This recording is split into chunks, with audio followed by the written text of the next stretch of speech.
I'm going to tell you the story of how my childhood friend Jeremy was killed. It's not something I usually like to talk about, but I'll make an exception this time. We grew up in an industrial town, formerly a mining town. My dad worked as a welder in a shop, and sometimes, on the weekends, he'd take me over there to take a crack at it or to watch. Jeremy's dad worked there too, and on the weekends sometimes he'd bring Jeremy. That's how I met the kid. He had a bit of a wild personality, and it was hard to keep up with him. On weekends that he was there, we often ran around the yard and got up to no good. On the far side of the yard, there was this strange hut with a steel door, right on the precipice of the shallow wood. It had 4 brick walls in a square, and a slanted roof on top. It looked like there was only enough room for the door to open, and nothing else to be inside. Jeremy referred to this shack as the potty, which at the time I found hilarious. It sort of was the shape of a porta potty, although it looked way too solid to tip. Jeremy made it his life's mission to get the door of the potty open. It was a simple metal knob with a single, normal-looking keyhole, but it was the sturdiest doorknob you've ever seen. Jeremy tried hitting it with a sledgehammer, tied chains around it, and ran in the other direction as fast as he could. He picked up stones as large as he could find and dropped them on the knob, but that thing was sturdy. And one weekend, he found the balls to sneak into the shop when our dads weren't looking and snatch the oxyacetylene torch. Slowly but surely, that got the job done. I felt like I was watching the end of an era as that knob finally melted off, taking the lock with it. Jeremy, idiot that he was, immediately drops the torch on the ground, forgetting to turn it off, and then reaches for the hole where the knob was, the metal surrounding the hole still red hot with black body radiation. He burned his hand pretty bad and screamed. I hid the torch, afraid that one of our dads would come out at any moment. When I looked back over to Jeremy, he was wrapping his hand with some dirty, oily rag he found on the ground, and was already back to investigating the potty. "Wait, are you okay? Shouldn't we get that checked out?" "It's fine," he said abruptly, reaching a folded-up piece of the rag through the hole where the doorknob had been and pulling it open. My curiosity overtook me, and I let it go as the door opened to a hole in the ground. A pulley was hooked to the ceiling, a 1-inch thick steel cable draped over it and extending into the blackness below, and that was all that was in there. Some sort of dumbwaiter for the mines, no doubt. I had no idea that the tunnels extended this far out from the caves. While I was still lost in thought, Jeremy had grabbed onto one of the cables and was already sliding down into the blackness. What are you doing? Do you even have a light?" I called out to him while trying to keep a low voice so our dads didn't hear. Looking at the back strap of his belt, I realized that in fact he did have a flashlight. He ignored me and disappeared into the darkness. This guy was something else, but I was pretty used to it at that point, and I snuck into the shop to find a flashlight of my own. All of his antics seemed so easy for him and so fun, and I just wanted to live inside his head. But that changed once I couldn't see daylight anymore. I kept carefully allowing the steel cable to slowly unravel as I descended further and further into the darkness. Wherever this led was a lot deeper in the mine than I thought. The mines had been closed for about 12 years now, and there was actually a bylaw in our town saying it was illegal to enter them. But the only entrance I knew of, and that was actually patrolled, were the caves about 5 kilometers north of the town. I held the flashlight in my teeth, and anchoring myself on the cable, turned it on with one hand. I wanted to call down to Jeremy, but I didn't think I was far away enough from the surface for our dads not to hear. The cable under my feet wasn't moving, so he must have already got off them, or reached the bottom, right?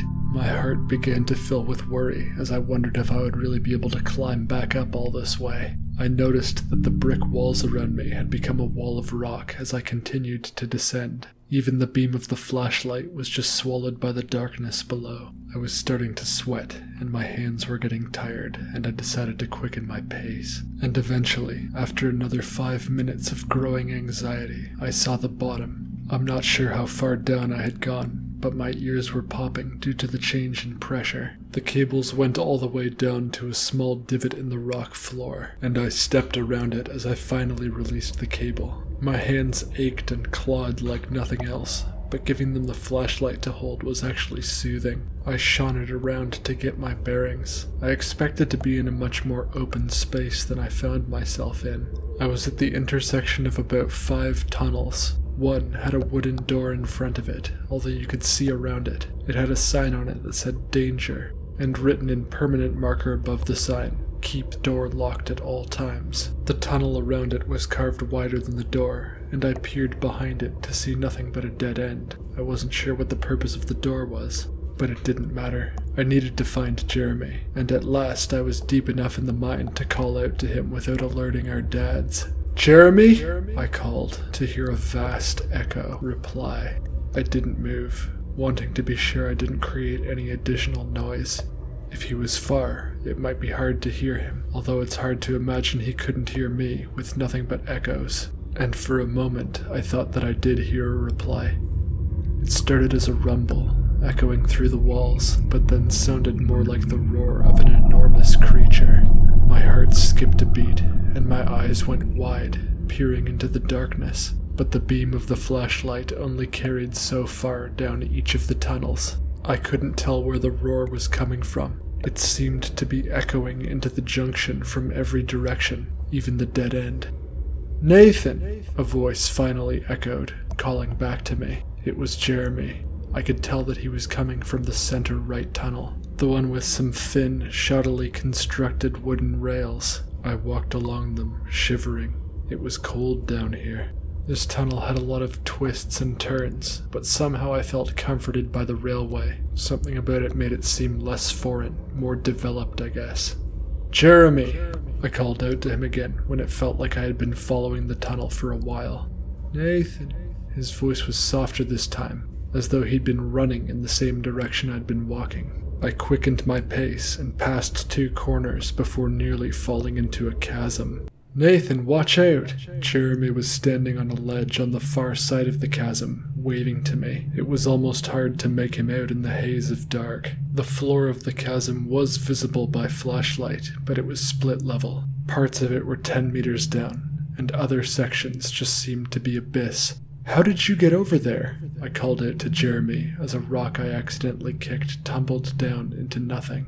"You gotta go around," he yelled, making some obscure gesture with his finger and shining his flashlight on himself so I could see. "I don't know what you mean. Can we just go back up?"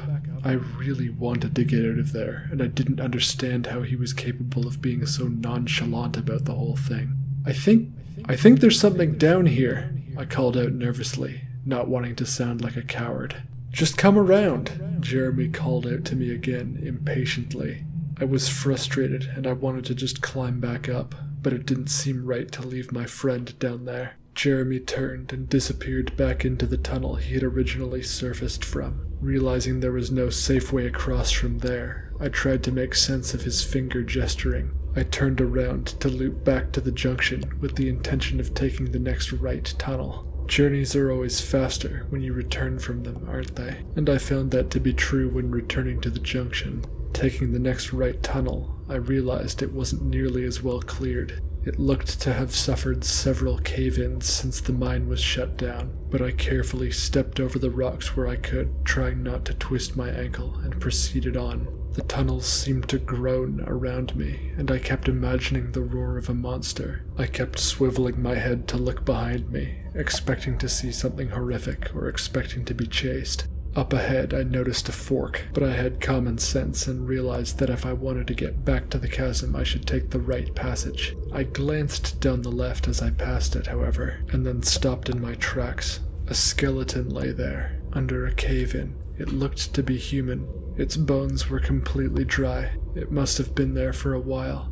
This really shook me deep down, but out of morbid curiosity I couldn't look away. Only his calves were under the cave-in, and I wondered if that was really what had killed him. I took a few steps closer to the corpse, although I'm a little superstitious and I didn't want to disturb the dead, as it were. I couldn't help but notice a strange hole in the skeleton's sternum, as though some giant industrial hole punch had run him through. A sudden breeze swept through the tunnel, and I realized I must have been getting close to the chasm again, but it caught me off guard. I jumped back, thinking it at first to be someone tapping my shoulder, or spiders crawling on my legs. "Rest in peace," I told the skeleton nervously, part of me hoping that he would protect me from the afterlife. And then another deep roar swept through the tunnel, coming from the direction of the chasm. I stood still, finding it difficult to even breathe. I was absolutely terrified. Whatever that creature was, it sounded so much closer now. And, in fact, I could hear footsteps. Extremely heavy footsteps, although they still sounded like they were wafting up from somewhere far below me. They were impactful though. Dust was falling from the ceiling of the tunnel, and I was starting to get worried about a cave-in. But before I could leave, I needed to get Jeremy out of there. I crept as quietly as I could down the passage I had not yet been, and sure enough, it opened up to the chasm. I wasn't sure if I was standing in the spot where Jeremy had been standing, but as I shone my flashlight around, I realized no, he had been standing even further off to the left on a platform. A scuffling noise sounded from the far right wall, and I pointed my flashlight to look at it. It was Jeremy. He was scaling some thinly protruding rocks, as though trying to climb down the 10 meters onto the floor of the chasm. "Jeremy, what are you doing?" I yelled at him in a stage whisper. "Something's coming!" "Nathan?" He looked around lazily, confused, before losing his footing. But he didn't scream. He was just quiet, holding onto the rocks with his bandaged and his good hand. I shone my flashlight onto potential footholds so that he could see them more easily, but my breathing was very slow and shallow as I watched him struggle. I couldn't tell where he would land if he fell, and I knew there was nothing I could really do to help him. I didn't even know how he got to the first platform. The beam of light I was projecting for him was helping, and he was able to see the footholds, but his feet were coming in too hot as he tried to step on them. He kicked the rocks out of the wall, and they tumbled and cracked on the ground 10 meters down. Still, Jeremy was quiet, but I could feel his internal panic secondhand. He dropped his own flashlight from his teeth, which also clattered on the ground. At least I knew that he wasn't going to be falling into an abyss, but I think we both knew it was only a matter of time before he fell. And sure enough, one hand slipped, and then the other in quick succession. My heart sank as I watched Jeremy drop 10 meters into the darkness, and I cringed as I heard a loud crack, and finally, Jeremy screamed. His own flashlight had not survived the impact, and I shone the beam of mine down upon him so that at least he could see his surroundings. Both his legs had multiple compound fractures, and his screaming continued. I felt like I was almost in as much shock as he was. He always seemed invincible to me. "Jeremy, don't worry, I'm gonna get our dads," I called down to him, but I don't think he heard me over the sound of his screaming. I started to turn back down the passage I came from, but then I heard those footsteps in the distance. Their pace had quickened.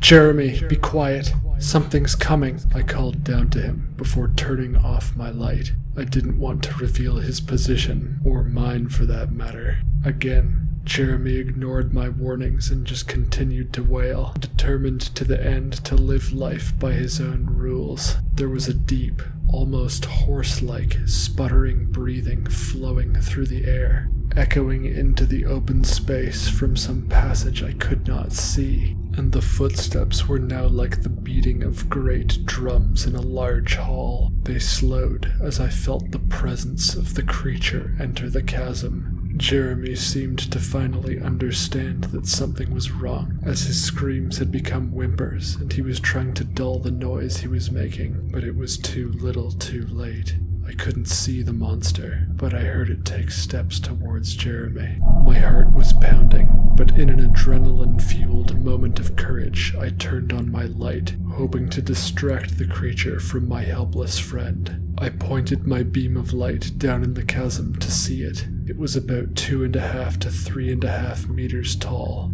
the large black horns of a bull reaching a third of the way up to me. It had hooves on its hind legs, and it stood upright, but its torso and arms were that of a muscular man. It had the head of a bull, and than the tail of a bull, and it turned to look up at me with a grin of humanoid teeth. I flicked my flashlight on and off desperately, trying to maintain its attention, but to my horror, it laughed and turned away. "Oh, I'll get to you in a minute," the creature told me. It closed the distance to Jeremy and picked him up as he still whimpered. "Hey, leave him alone!" I screamed desperately, knowing that it was futile. Jeremy's screaming resumed as the Minotaur plucked one of his arms off slowly and crunched down on it like a potato chip. I felt so upset, I vomited onto the stone beneath me. I was so horrified at my own helplessness to my friend being slowly devoured, but I knew I needed to leave then or I would end up just like him.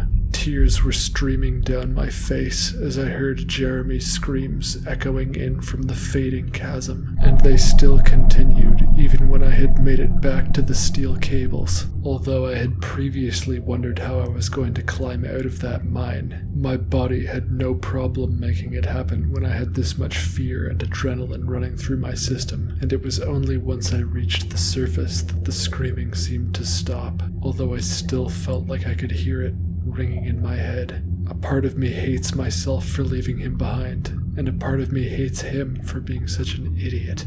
Our dads were calling out for us, and when they found me, shaking and crying, I told them what happened. The police searched the mines and found Jeremy's flashlight where I had described it being, but found nothing else of him beyond a few scraps of tattered clothes and blood. The police found nothing resembling the monster I had seen. But that network of mine tunnels was vast, and I think if you explored them too diligently, you'd find yourself lost forever down there. Thanks for listening to that story, guys. Tune in next Thursday for a brand new original creepypasta, and tune in on Sunday nights at 9 p.m. Eastern Standard Time for Nightmare Theater, an open book club for nightmares. Until next time, embrace the beautiful dark.